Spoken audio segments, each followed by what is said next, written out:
Assalamualaikum warahmatullahi wabarakatuh.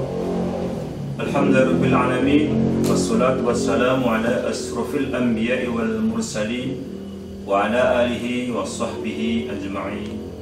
Asyhadu an la ilaha illallah wahdahu la syarika lah wa asyhadu anna Muhammadan abduhu wa rasuluh. Allahumma salli ala sayyidina Muhammad wa ala ali sayyidina Muhammad. Hadirin kaum muslimin yang Allah muliakan, alhamdulillah kita bisa memasuki saum di bulan Ramadan. Mudah-mudahan Allah Subhanahu wa taala memberikan kesehatan, memberikan kekuatan untuk senantiasa menjalankan perintah Allah Subhanahu wa taala. Alhamdulillah kita telah memasuki saum Ramadan pada tahun 1441 Hijriah, tahun 2020 Masehi. Semoga Allah Subhanahu wa taala menjadikan kita sebagai orang-orang yang bertakwa. Pada tahun ini Allah Subhanahu wa taala menguji kita dengan yang namanya wabah virus corona COVID-19. Allah Subhanahu wa taala mentakdirkan kita antara saum kemudian dengan adanya musibah. Ragam musibah, apapun bencana, tidak boleh untuk menyurutkan kita untuk tetap melaksanakan aktivitas senantiasa dikuatkan, dijalankan sehingga nilai ibadah kita kepada Allah Subhanahu wa taala menjadi nilai ibadah yang sempurna. Allah Subhanahu wa taala tentu akan memberikan ujian kepada siapapun. Ujian itu akan diberikan kepada yang mukmin, muslim, kepada orang non-muslim pun akan sama diberi ujian.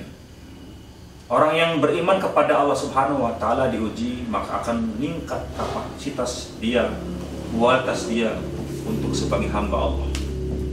Allah Subhanahu wa taala berfirman di dalam surat Al-Baqarah ayat 155. A'udzu billahi minasy syaithanir rajim.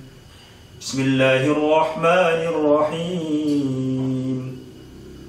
وَلَنَبْلُوَنَّكُمْ بِشَيْءٍ مِّنَ الْخَوْفِ وَالْجُوعِ وَنَقْصٍ مِّنَ الْأَمْوَالِ وَالْأَنفُسِ وَالثَّمَرَاتِ وَبَشِّرِ الصَّابِرِينَ.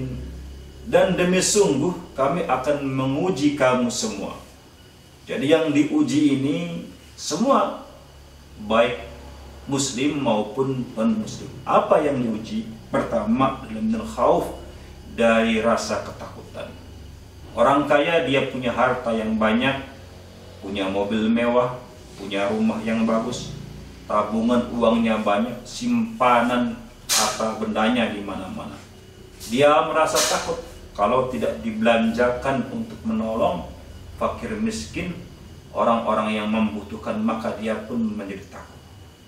Orang yang miskin, yang papa, yang tidak punya apa-apa, dia merasa takut seolah-olah dengan tidak mempunyai harta benda, dia tidak akan makan, tidak akan minum. Walju, dan merasa lapar, merasa kekurangan. Orang kaya padahal hartanya sudah melimpah ruah, banyak di mana-mana, tetapi dia dengan cara mengambil harta itu seolah-olah tidak akan mencukupi hidupnya, dengan cara dia merampas hak orang-orang lain, dengan cara dia menguruk keuntungan-keuntungan yang tidak halal, maka sesungguhnya dia pun orang yang lapar. Orang miskin kemudian dia merasa kemiskinannya telah melit dirinya sehingga dia tidak beribadah kepada Allah Subhanahu wa taala. Wa naqsim minal amwal, dan merasa seolah-olah banyak diuji Allah Subhanahu wa taala dengan kekurangan harta benda. Padahal sesungguhnya itu semua adalah ujian dari Allah Subhanahu wa taala. Wal anfusi, dan kekurangan diri. Orang yang namanya hidup tidak mungkin ada kalanya sehat terus-menerus, jaya terus-menerus, tapi manakalanya ada pula seseorang itu ditimpa oleh yang namanya sakit, seperti sakit pilek, batuk dan lain sebagainya. Wasamarat, dan merasa ada juga orang-orang yang diuji oleh Allah Subhanahu wa taala dengan kekurangan buah-buahan. Tetapi Allah Subhanahu wa taala memberikan takjub, memberikan kabar gembira, wa basyiris sabirin, dan berilah kabar gembira bagi orang-orang yang senantiasa dia sabar apa yang Allah Subhanahu wa taala ujikan kepadanya, dia tetap sabar. Maka alangkah mulianya orang-orang yang senantiasa bersabar kepada Allah Subhanahu wa taala. Maka kita sebagai orang mukmin diperintahkan oleh Allah Subhanahu wa taala agar tetap bermohon kepada Allah Subhanahu wa taala, wasta'inu bis-sabri was-shalah innallaha ma'as sabirin. Dan minta tolonglah kepada Allah Subhanahu wa taala dengan cara sabar dan salat, sesungguhnya Allah Subhanahu wa taala bersama orang-orang yang sabar. Ada sebuah kisah, tentu kisah ini akan mengena kepada siapapun yang namanya orang hidup. Pasti kisah hidupnya akan beda-beda tergantung tingkat kesabaran yang dia miliki. Ketika Nabi Muhammad sallallahu alaihi wasallam melewati kuburan, terlihat ada seorang perempuan yang sedang menangis di atas kuburan. Rupanya yang meninggal ini anak kesayangannya, sehingga perempuan ini dia menangis di atas kuburan. Ketika Nabi lewat, kemudian Nabi memberi nasihat kepada perempuan yang sedang menangis di atas kuburan. Kata Nabi, ittaqillaha wasbiri, bertakwalah kepada Allah, wasbiri, dan sabarnya. Ittaqillah wasbiri, bertakwalah kepada Allah dan sabarlah. Ittaqillah wasbiri, bertakwalah kepada Allah dan sabarlah. Perempuan tadi rupanya tidak mengenal, tidak mengetahui bahwa yang menasihati tadi ada Nabi.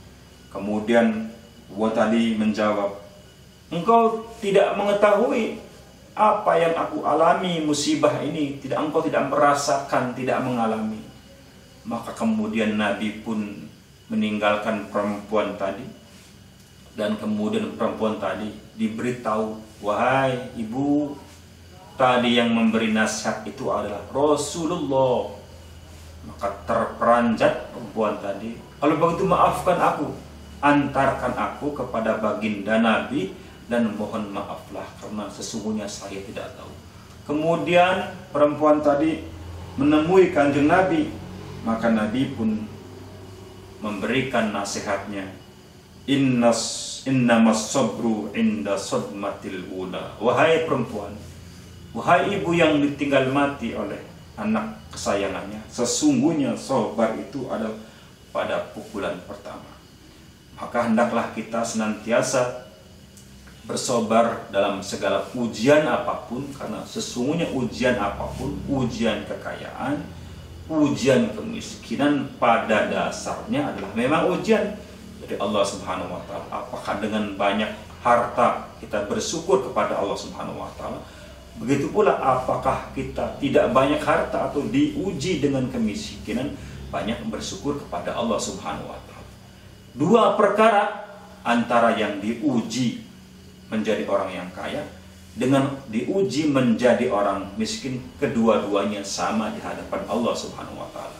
Maka sering kita dengar dengan kalimat nikmat Islam, nikmat iman, dan nikmat kesehatan. Nikmat kesehatan, alhamdulillah, kita gunakan untuk beribadah kepada Allah Subhanahu wa taala. Nikmat tidak kurang kesehatan, tetap kita beribadah kepada Allah Subhanahu wa taala. Jadi dalam perkara ibadah kepada Allah Subhanahu wa taala tidak membedakan apakah dia orang kaya, apakah dia orang miskin. Yang penting kedua-duanya orang tersebut mampu menjalankan, menunaikan apa yang diperintah oleh Allah Subhanahu wa taala. Maka kata Nabi, ajaban li amril mu'min, sungguh takjub, hebat ini orang. Kepada siapa? Di amril mu'min, kepada orang-orang mukmin. Inna amrohu kullahu lahu khair. Jika seorang mukmin itu ditimpa, diberikan ujian Allah Subhanahu wa taala dengan kekayaan, dengan pangkat, dengan jabatan, kemudian dia bersyukur kepada Allah Subhanahu wa taala, dia menggunakan harta bendanya untuk di jalan Allah, tidak foya-foya, tidak menghamburkan kepada sesuatu yang haram, maka orang tersebut kemudian bersyukur dengan harta banyaknya itu, fakana khairallah, maka sungguh baik bagi orang tersebut. Begitu juga wa in asobathu durra'u sabar, apabila di antara kita yang diuji oleh Allah Subhanahu wa taala dengan perkara kemiskinan, dengan kesakitan, tetapi kemudian kita sabar, banyak melakukan istighfar kepada Allah Subhanahu wa taala, fakana khairlah, maka itu pun sama di hadapan Allah Subhanahu wa taala menjadi orang yang baik. Maka antara diuji kaya, diuji miskin, tergantung keniatan kita. Ujian miskin, ujian kaya di hadapan Allah Subhanahu wa taala. Maka di bulan Ramadan itu kita bermohon kepada Allah Subhanahu wa taala, cobaan apapun tetap beribadah kepada Allah Subhanahu wa taala, dibarengi dengan syukur kepada Allah Subhanahu wa taala pada bulan Ramadan. Adanya musibah ini tetap tawakal, ikhtiar kepada Allah Subhanahu wa taala. Mudah-mudahan kita ada Allah Subhanahu wa taala dalam kondisi apapun digolongkan sebagai orang-orang yang muttaqin, la'allakum tattaqun. Mudah-mudahan kultum nasihat ini bermanfaat kepada diri saya. Mudah-mudahan Allah Subhanahu wa taala menjadikan kesabaran berbagai ujian apapun, dan saya pun bermohon kepada Allah Subhanahu wa taala para hadirin sekalian digolongkan pun sebagai orang-orang yang alhamdulillah alamin. Wabillahi taufiq wal hidayah. Wassalamualaikum warahmatullahi wabarakatuh.